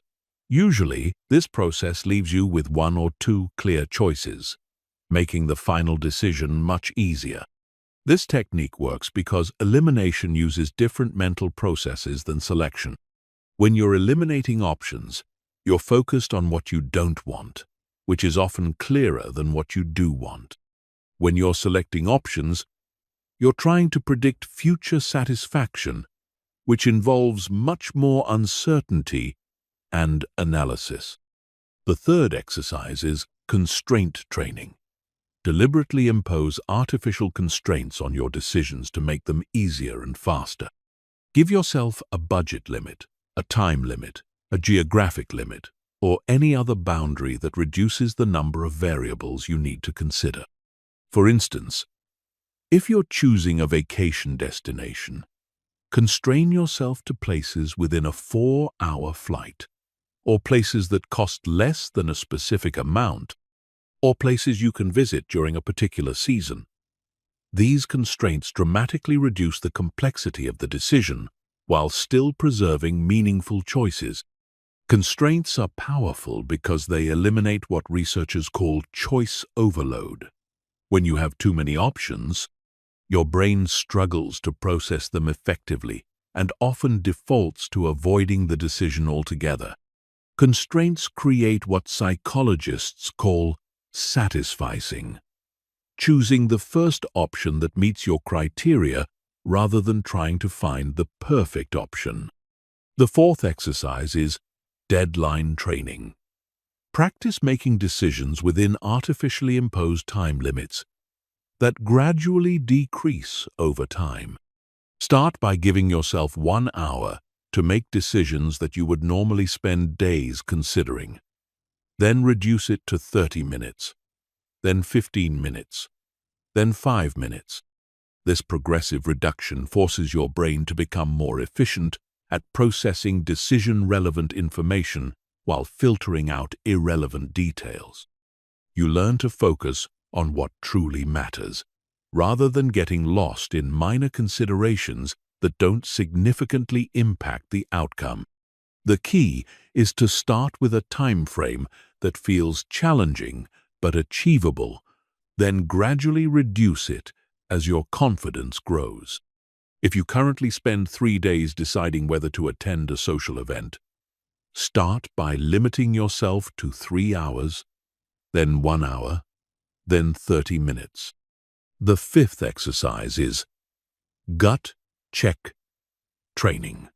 Before making any decision, take a moment to notice your immediate, instinctive reaction to each option. What does your gut tell you? What feels right? What creates excitement versus anxiety? Then compare this gut reaction to your analytical assessment. Over time, you'll likely discover that your gut instincts are remarkably accurate. often more so than your analytical conclusions. This happens because your intuition processes vast amounts of information unconsciously, drawing on patterns and experiences that your conscious mind can't easily access. Start tracking the outcomes of decisions made primarily through gut instinct versus those made through extensive analysis. Most people are surprised to discover that their intuitive decisions often turn out better than their carefully analyzed ones. The sixth exercise is past decision analysis. Review major decisions you've made in the past and categorize them based on how much time you spent analyzing them before acting. Then honestly assess the outcomes. Did the decisions you spent more time analyzing turn out better than the ones you made quickly? This exercise often reveals that there's little correlation between analysis time and decision quality. In fact, many people discover that their quick decisions turned out better because they were based on clearer priorities and stronger instincts before doubt and complexity clouded their judgment. This analysis helps build confidence in your natural decision-making ability and reduces the fear that quick decisions lead to poor outcomes. It provides evidence that extensive analysis doesn't necessarily improve results and may actually make them worse. The seventh exercise is decision momentum building. Instead of treating each decision as an isolated event, practice making decisions in clusters. When you successfully make one quick decision, immediately make another one while you're still in decisive mode. This capitalizes on what psychologists call behavioral momentum, the tendency for actions to build on themselves. When you're in action mode, it's easier to continue acting. When you're in analysis mode, it's easier to continue analyzing. By clustering your decisions, you can maintain momentum and avoid falling back into overthinking patterns. The eighth exercise is confidence calibration. After making quick decisions, predict how confident you'll feel about the choice in 1 week. Then actually check back in a week and assess your actual confidence level. This helps you understand that confidence in decisions often grows over time as you see positive results or adapt to whatever outcomes occur. Most people discover that they feel more confident about their quick decisions after living with them for a while, even when the outcomes aren't perfect. This happens because taking action creates a sense of agency and control that analysis alone cannot provide. The ninth exercise is social decision-making. Practice making group decisions quickly by taking the lead in suggesting options and moving toward consensus rapidly. Instead of endlessly discussing where to go for dinner or what movie to watch, practice saying, "How about we try that new Italian place?" Or, "I vote for the action movie. Anyone strongly opposed?" This builds your confidence in making decisions that affect others and helps you develop the skill of reading group dynamics quickly rather than trying to achieve perfect consensus. Most people appreciate someone who can help move group decisions forward efficiently. The final exercise is decision documentation. Keep a simple log of the decisions you make using these techniques, noting the method used, the outcome, and how you felt about the process. This creates a record of success that you can reference when doubt creeps in. Over time, this documentation will show you that quick decisions generally lead to good outcomes, and that the anxiety you feel about rapid decision-making is disproportionate to the actual risks involved. This evidence-based confidence is much more durable than confidence based on theory or wishful thinking. Remember, retraining your decision-making muscles is a gradual process. Don't expect immediate perfection. Like physical exercise, you may feel uncomfortable or awkward at first, but consistency will build strength and fluency. The goal is progress, not perfection, and every quick decision you make strengthens your ability to make the next one even faster and with greater confidence. Chapter 12. The Art of Strategic Ignorance. In our information-saturated world, one of the most counterintuitive skills you can develop is the ability to deliberately ignore information that won't improve your decisions. This isn't about being willfully ignorant or avoiding important facts. It's about recognizing that more information often leads to worse decisions, not better ones. Strategic ignorance is the practice of consciously limiting your information intake to only what's directly relevant to the decision at hand. It's about understanding that your brain has limited processing capacity and that filling it with irrelevant information reduces your ability to focus on what actually matters. Think about how professional athletes perform under pressure. A basketball player shooting a free throw doesn't analyze the crowd noise, the opposing team's strategy, the implications of missing the shot, or the complex physics of ball trajectory. They focus on a few key elements: their stance, their grip, their target, and their rhythm. Everything else is strategically ignored. The same principle applies to decision-making. When you're choosing between job offers, you don't need to research the company's stock performance over the past decade, read every employee review on Glassdoor, or analyze the economic trends in the industry. You need to focus on salary, role responsibilities, growth opportunities, company culture, and how the position aligns with your career goals. The challenge is that your brain resists strategic ignorance because gathering information feels productive and important. Your overthinking mind convinces you that you need to know everything about a situation before making a decision. But this comprehensive approach often leads to information overload, where you become less capable of making good decisions, not more. Research in decision science consistently shows that people who have access to more information often make worse choices than those who focus on a few key factors. This happens because additional information introduces noise that obscures the signal, creates false patterns that mislead judgment, and overwhelms the brain's processing capacity.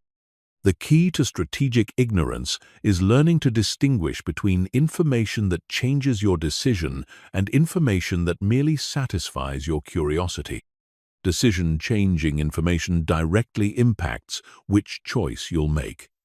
Curiosity-satisfying information is interesting, but doesn't alter your preferred option. For example, if you're buying a car, decision-changing information includes price, reliability ratings, fuel efficiency, safety scores, and how well it meets your transportation needs. Curiosity-satisfying information might include the designer's background, the marketing campaign details, or comparison with models you're not considering. One powerful technique for implementing strategic ignorance is the three-question filter. Before researching any aspect of a decision, ask yourself, will this information change which option I choose? Do I need this information to act? Or do I just want to satisfy my curiosity? What's the minimum information I need to make a reasonable decision? If the information won't change your choice, if it's driven by curiosity rather than necessity, or if you already have sufficient information to decide, then strategically ignore it. This filter prevents you from falling down research rabbit holes that consume time without improving outcomes. Another technique is information budgeting. Just as you budget your money, budget your information consumption. Decide in advance how much time you'll spend researching a decision, what sources you'll consult, and what specific questions you need answered. When you've exhausted your information budget, stop researching and start deciding. This approach prevents the endless deferral that characterizes chronic overthinking. Your brain can't keep moving the goalposts because you've predefined what constitutes adequate research. It also forces you to prioritize the most important information rather than trying to learn everything about every aspect of the situation. Strategic ignorance also means avoiding information that increases anxiety without improving decisions. If you're flying somewhere, checking the weather forecast for your destination is useful. Researching airline safety statistics, reading about turbulence, or watching documentaries about plane crashes is not useful. It only increases anxiety without giving you any actionable information. The same principle applies to investment decisions. Understanding the fundamentals of companies you're considering investing in is important. Reading every news article about market volatility, following every expert prediction, or tracking minute-by-minute price movements is counterproductive. It creates emotional reactions that lead to poor investment decisions. Social media is a major source of decision-disrupting information. When you're trying to make a personal choice, avoid crowdsourcing opinions from your entire network. Too many perspectives create confusion rather than clarity, and social media advice is often more about the advisor's need to be helpful than about your actual situation. Strategic ignorance extends to avoiding comparisons that don't serve your decision-making. If you're happy with your salary until you learn what your colleague makes, that comparison information isn't helpful. It only creates dissatisfaction without changing the objective value of your compensation. Similarly, if you're content with your living situation until you see luxury homes on social media, that comparison information decreases your satisfaction without providing actionable insights about your housing decisions. One of the most important applications of strategic ignorance is in creative work. Writers who read extensively in their genre while working on a book often find their voice influenced by other authors. Artists who study too many techniques while creating a piece often lose their authentic style. Entrepreneurs who research every competitor exhaustively often become paralyzed by trying to differentiate from everyone else. Strategic ignorance in creative contexts means consuming less input while producing more output. It means trusting your instincts and unique perspective rather than trying to synthesize everyone else's approaches. The practice of strategic ignorance also applies to personal relationships. You don't need to know everything about your partner's past relationships, your friends' private opinions about your choices, or your family's detailed reactions to your life decisions. Too much information about others' thoughts and feelings often creates problems where none existed. In the digital age, strategic ignorance might mean unfollowing social media accounts that trigger comparison or anxiety, unsubscribing from news sources that provide information you can't act on, or turning off notifications for apps that interrupt your focus without providing value. It might also mean avoiding research about decisions that are already made. Once you've chosen a restaurant, don't read reviews that might make you second-guess your choice. Once you've booked a vacation, don't research alternative destinations that might create regret. Once you've made a purchase, don't continue shopping for better deals that might create buyer's remorse. Strategic ignorance requires developing comfort with uncertainty and incompleteness. You have to accept that you'll never have perfect information, that some questions will remain unanswered, that some aspects of every situation will remain unknown.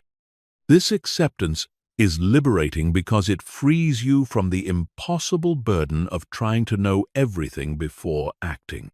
The goal isn't to make uninformed decisions. It's to make well-informed decisions without being overwhelmed by irrelevant information. Strategic ignorance helps you focus your limited mental resources on the information that truly matters, while filtering out the noise that clouds judgment and creates paralysis. Mastering strategic ignorance transforms you from an information consumer into an information curator. You become selective about what you allow into your mind, just as you might be selective about what you allow into your home. This selectivity leads to clearer thinking, faster decisions, and better outcomes. Chapter 13. Building Unshakable Decision. Confidence. The ultimate goal of overcoming overthinking isn't just to make faster decisions, it's to make decisions with complete confidence in your ability to handle whatever outcomes arise. This kind of unshakable decision, confidence doesn't come from always being right. It comes from knowing that you can adapt, learn, and thrive, regardless of how any particular decision turns out. Most people try to build confidence by trying to guarantee positive outcomes. But this approach is fundamentally flawed because outcomes are rarely entirely within your control. Market conditions change. Other people make unexpected choices. Circumstances shift in ways you couldn't predict. If your confidence depends on controlling outcomes, it will always be fragile and temporary. True decision confidence is based on trust in your ability to respond effectively to whatever happens, not on your ability to predict what will happen. It's the difference between trying to control the weather and knowing you can handle any weather that comes your way. This confidence is built through what psychologists call self-efficacy, the belief in your capability to handle challenges and achieve goals through your own actions. Self-efficacy isn't about believing you'll never face problems. It's about believing you can solve problems when they arise. The first step in building unshakable decision confidence is reframing your relationship with failure. Instead of seeing failure as evidence that you made a bad decision, start seeing it as evidence that you're willing to take risks and learn from experience. Every failure teaches you something that success cannot, and this learning makes you more capable of handling future challenges. This reframing is crucial because fear of failure is one of the primary drivers of overthinking. When you're terrified of being wrong, you'll analyze every decision to death trying to guarantee success. But when you see failure as valuable feedback rather than personal defeat, you can make decisions more quickly and confidently. Start documenting your failures and the lessons they taught you. You'll likely discover that many of your supposed failures led to unexpected opportunities, valuable learning, or important course corrections that ultimately benefited you. This documentation helps you see that failure isn't the catastrophe your anxious brain imagines it to be. The second step is developing what researchers call response flexibility, the ability to adapt your approach when circumstances change. This means having multiple strategies for achieving your goals, rather than being rigidly attached to one specific plan. For example, if you're starting a business, response flexibility means having several potential revenue streams, multiple marketing approaches, and various ways to reach your target market. If one approach doesn't work, you can quickly pivot to another without seeing it as a fundamental failure. This flexibility removes the pressure to make the perfect decision up front because you know you can adjust as you learn more. It transforms decision-making from a high-stakes, one-shot event into an iterative process of gradual improvement. The third step is building what I call outcome independence.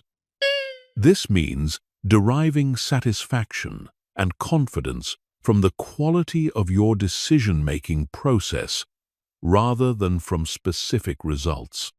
When you focus on making decisions based on sound principles, available information, and clear values, you can feel confident regardless of how things turn out.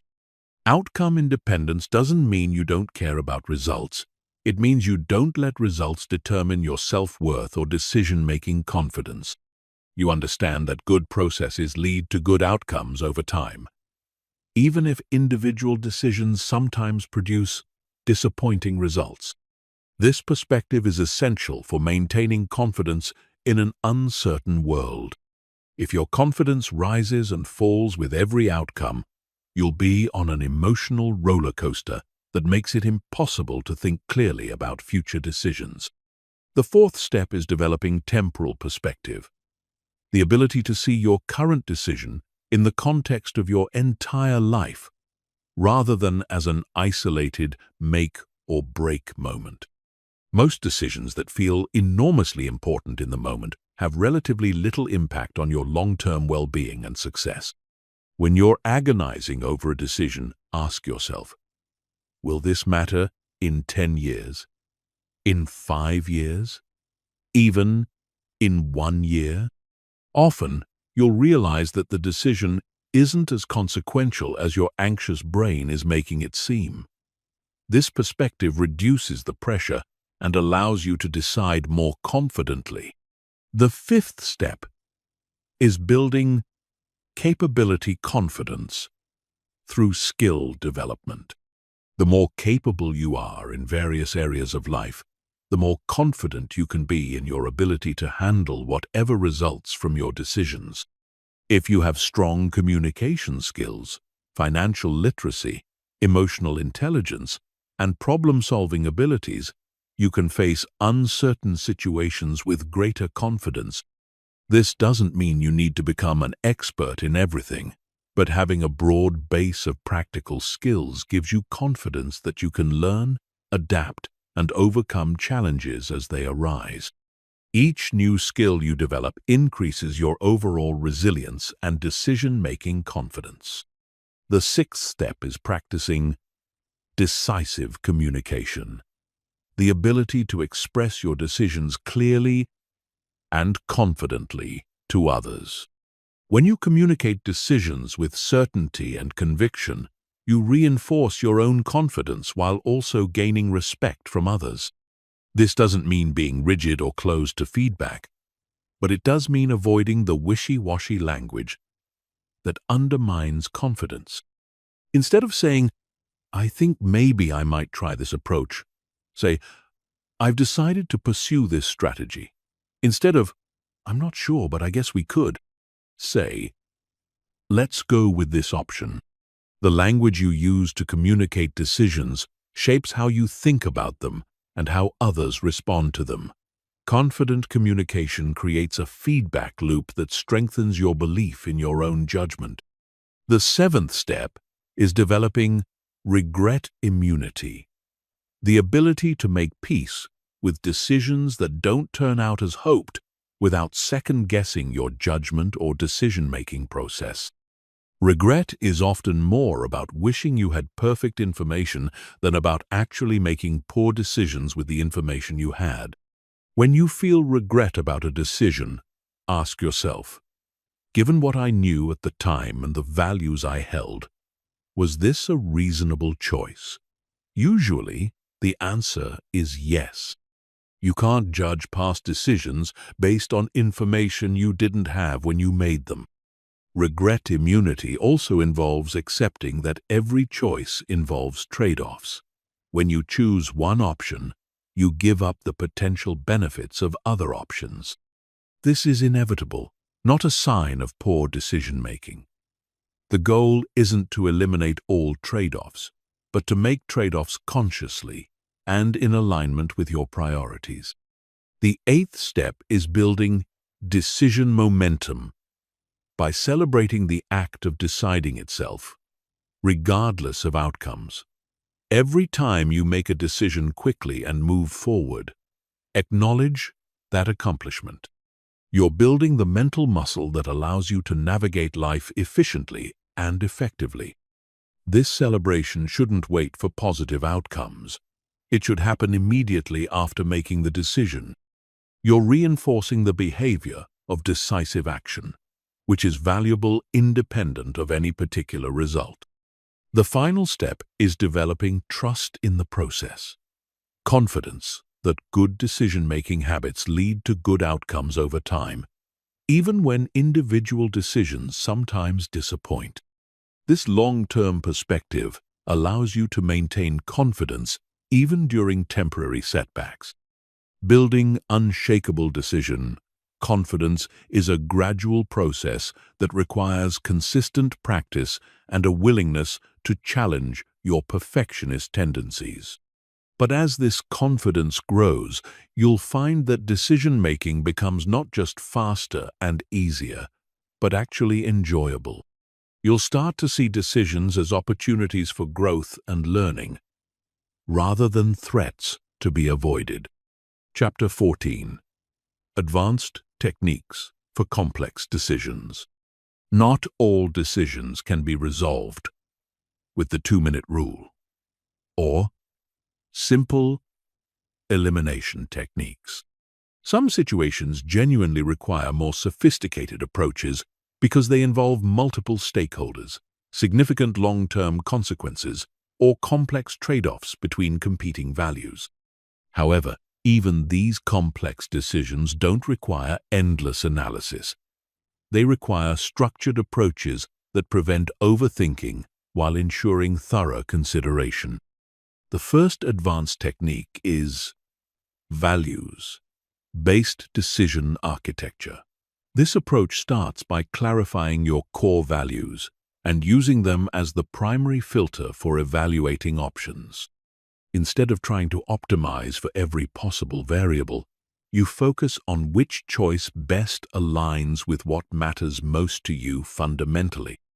Begin by identifying your top 5 values in the relevant life area. For career decisions, these might include autonomy, financial security, creativity, impact, and work-life balance. For relationship decisions, they might include honesty, growth, compatibility, shared goals, and emotional support. For major purchases, they might include quality, sustainability, practicality, aesthetics, and cost-effectiveness. Once you've clarified your values, score each option on how well it satisfies each value on a scale of 1 to 10. The option with the highest total score becomes your choice, but more importantly, the process forces you to think consciously about what matters most to you rather than getting lost in surface-level details. This technique is particularly powerful because it prevents you from being swayed by factors that aren't actually important to you.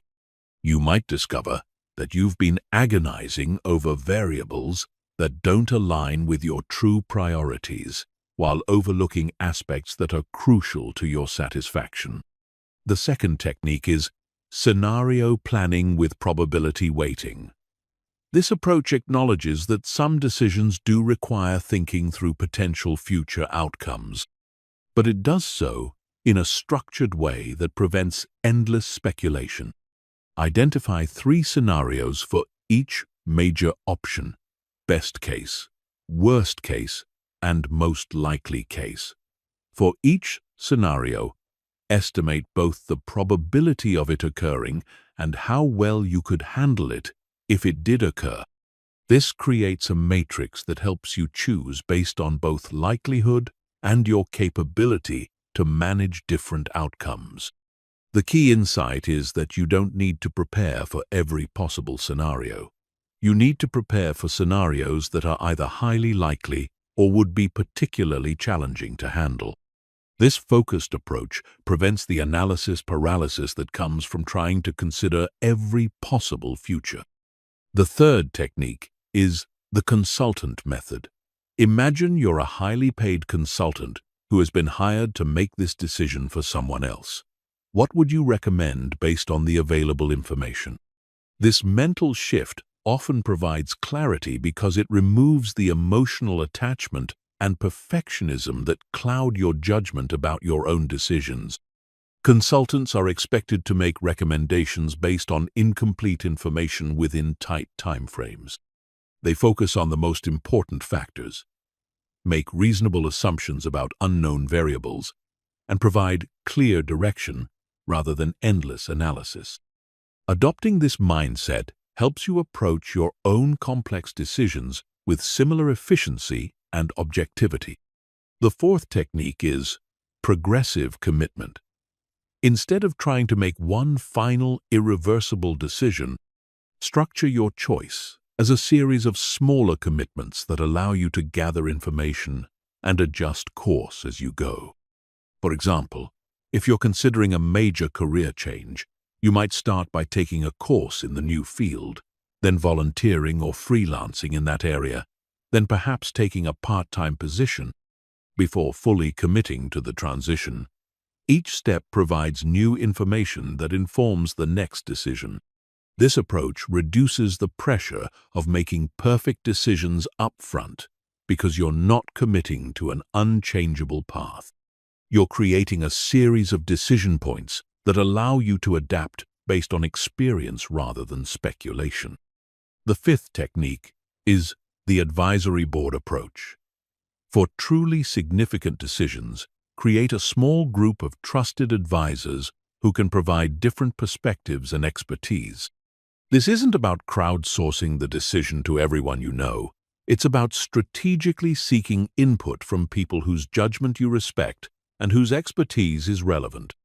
Choose advisors who represent different viewpoints and areas of knowledge. For a business decision, you might consult someone with industry experience, someone with financial expertise, and someone who knows you well personally. Give them specific information about your situation and ask for their recommendation, not just their analysis. Set a specific timeline for gathering this input, perhaps 1 week, and then make your decision based on the advice you've received. This prevents the endless consultation that can turn advisory input into another form of analysis paralysis. The sixth technique is asymmetric risk analysis. This approach focuses specifically on decisions where the potential upside and downside are significantly different. Some choices offer limited upside, but catastrophic downside risk, while others offer enormous upside with manageable downside. For each option, ask yourself, what's the worst realistic outcome and how would I recover from it? And what's the best realistic outcome and how likely is it? Choices with manageable downside and significant upside become obvious priorities, while choices with catastrophic risk require much more careful consideration. This analysis often reveals that your anxiety about a decision is disproportionate to the actual risks involved. Many opportunities that feel scary actually have limited downside with substantial upside potential. The seventh technique is the regret minimization framework, popularized by Amazon founder Jeff Bezos. Project yourself forward to age 80 and imagine looking back at this decision. Which choice would you be most likely to regret not trying? This long-term perspective often clarifies decisions because it shifts focus from short-term comfort to long-term fulfillment. Many people regret chances they didn't take more than they regret chances that didn't work out as hoped. The eighth technique is cost of delay analysis. For decisions you've been postponing, calculate what continued indecision is actually costing you. This includes opportunity costs, ongoing stress, relationship impacts, and the compounding effects of not moving forward. Often, the cost of delaying a decision exceeds the cost of making an imperfect decision and adjusting course later. This analysis can provide the motivation needed to choose action over analysis. The ninth technique is the premortem process. Before finalizing a complex decision, imagine that you've implemented your choice and it has failed completely. What are the most likely reasons it failed? What warning signs would you have ignored? What could you have done differently? This exercise helps you identify potential problems while you still have time to address them or choose a different path. It's more productive than endless worry because it focuses on specific, actionable insights rather than general anxiety. The final technique is decision, documentation, and review. For your most important decisions, Write down your reasoning, the factors you considered, the alternatives you rejected, and your expected outcomes. Review these documents periodically to learn from your decision-making patterns. This documentation serves multiple purposes.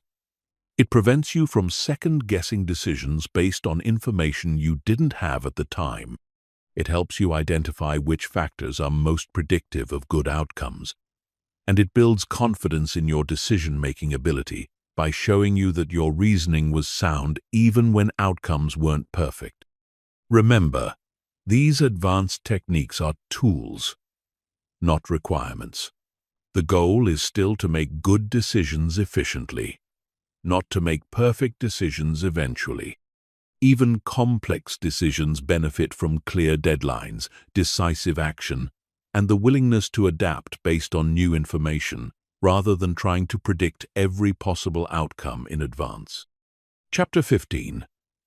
Living the Decisive Life. The transformation from chronic overthinker to decisive action taker isn't just about changing how you make individual choices. It's about fundamentally restructuring how you move through the world. When you truly master decisive living, every aspect of your life improves. Your relationships become more authentic, your career progresses faster, your health improves, and your overall satisfaction increases dramatically.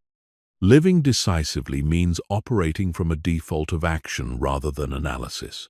Instead of asking, "Should I do this?" you ask, "Why wouldn't I do this?" Instead of looking for reasons to hesitate, you look for reasons to move forward. This shift in default thinking accelerates every area of your life because you spend more time implementing and less time deliberating. This doesn't mean becoming reckless or impulsive. Decisive living is about making thoughtful choices quickly and then committing fully to those choices. It's about trusting your judgment, embracing uncertainty, and having confidence in your ability to handle whatever outcomes arise from your decisions. One of the most profound changes you'll experience is in your relationships. When you stop overthinking every interaction, you become more authentic and present with others. You say what you mean what you say, and you don't spend hours afterward analyzing every word choice or facial expression. This authenticity is magnetic.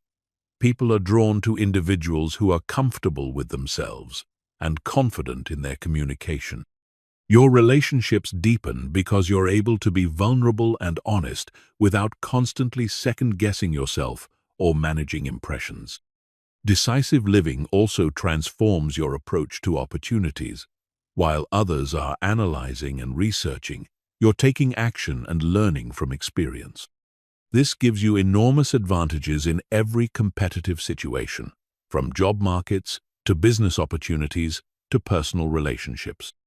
You become known as someone who gets things done, who can be counted on to move projects forward, who doesn't get stuck in planning phases that never lead to execution. This reputation opens doors and creates opportunities that simply aren't available to chronic overthinkers. Your career accelerates because you're willing to take calculated risks that others avoid. You apply for stretch positions, propose innovative projects, and volunteer for challenging assignments. While your colleagues are determining whether they're ready for these opportunities, you're gaining experience that makes you even more qualified for the next level. The compound effect of decisive action is extraordinary. Each quick decision leads to faster learning, which leads to better judgment, which leads to more confidence, which leads to even quicker decisions. This positive feedback loop accelerates your personal and professional growth in ways that careful planning simply cannot match. Your stress levels decrease dramatically when you stop carrying the mental burden of unmade decisions. The anxiety that comes from perpetual indecision evaporates when you develop the habit of choosing quickly and moving forward. You sleep better, think more clearly, and have more energy for the things that actually matter. Decisive living also improves your physical health. The chronic stress of overthinking elevates cortisol levels, suppresses immune function, and creates the kind of mental fatigue that makes healthy choices feel overwhelming. When you eliminate analysis paralysis, you free up mental and emotional resources for self-care. You'll find it easier to maintain exercise routines because you don't spend mental energy debating whether to work out each day. You just do it. You'll make better food choices because you don't exhaust your willpower on trivial decisions, leaving you with mental energy for important health decisions. The creative benefits of decisive living are particularly powerful. When you stop overthinking, you tap into the flow state that produces your best work. You trust your instincts, follow your inspiration, and create from a place of authenticity rather than trying to analyze your way to creativity. Artists, writers, musicians, and entrepreneurs who embrace decisive living consistently produce more work of higher quality than their overthinking counterparts.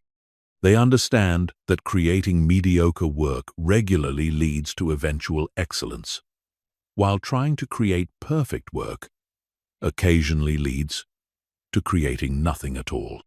Your financial situation improves when you become decisive about money. You stop researching investments endlessly and start building wealth through consistent action.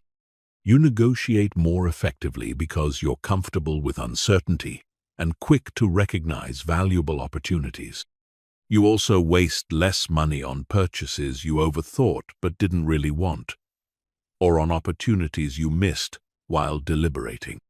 Decisive people often achieve better financial outcomes, not because they make perfect financial decisions, but because they make good decisions quickly and adjust course as needed. The parenting benefits of decisive living are profound if you have children. Kids thrive with parents who are confident decision-makers because it creates a sense of security and stability. Children learn decision-making skills through modeling, and parents who are comfortable with uncertainty teach resilience better than parents who try to control every outcome. Decisive parents also enjoy parenting more because they spend less time agonizing over every choice and more time being present with their children. They trust their instincts, make reasonable decisions about rules and consequences, and don't second-guess themselves constantly. Perhaps most importantly, living decisively allows you to be fully present in your own life. When you're not constantly analyzing past decisions or worrying about future choices, you can actually experience the moments that make up your days. You notice sunsets, enjoy conversations, savor meals, and appreciate experiences, instead of being lost in mental commentary about everything that's happening. This presence is where real happiness and fulfillment are found. The ripple effects of decisive living extend to everyone around you. Your confidence and clarity give others permission to be more decisive themselves. You become a catalyst for action in your family, your workplace, and your community.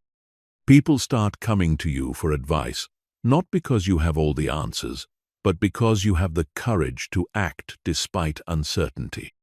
Your example shows others that it's possible to navigate life's complexity without getting paralyzed by it. Living decisively also means accepting that some of your decisions will turn out poorly, and that's perfectly okay. You understand that the cost of occasional mistakes is far outweighed by the benefits of consistent action. You've learned to see failures as feedback rather than verdicts on your worth or capability. This acceptance creates a kind of freedom that's unavailable to perfectionists and overthinkers. You can take risks, try new things, and explore possibilities without the crushing fear of being wrong. This freedom is the foundation of a life well lived. The ultimate goal isn't to become someone who never thinks before acting.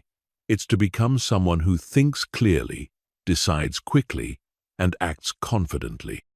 It's to develop such trust in your ability to handle uncertainty that you can move through life with grace, purpose, and joy. This is the decisive life, one where you spend more time living and less time analyzing, more time creating and less time planning, more time connecting and less time worrying. It's a life where you become the author of your own story rather than a confused critic trying to perfect a script that's already being performed. The transformation from overthinker to decisive action taker is one of the most liberating changes you can make. It frees you from the prison of analysis paralysis and gives you the key to a life of momentum, growth, and authentic fulfillment. The only question left is, what are you going to do first?